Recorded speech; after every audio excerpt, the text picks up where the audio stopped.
এই কলেজগুলির একটাই সমস্যা, মানে যাত্রীদের একটা জিনিস, ধরেন আমি আপনাদেরকে দেখাই যে এই ফুট ওভারব্রিজটা দেওয়া আছে, বাট কেউ পার হয় না।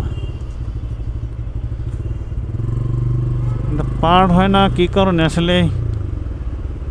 এটা কি মানুষের কষ্ট হয় না কি বুঝি না।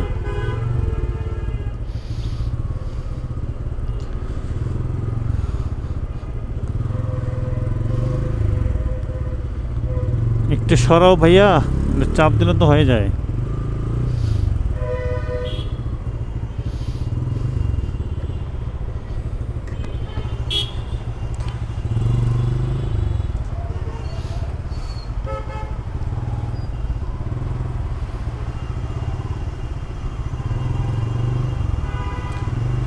এদিক দিয়ে পার হয়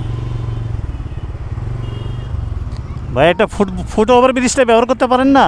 ফুট ওভার ব্রিজটা তো ব্যবহার করতে পারেন। ফুট ওভার ব্রিজটা ব্যবহার করতে পারেন না, নিচ দিয়ে যান কেন?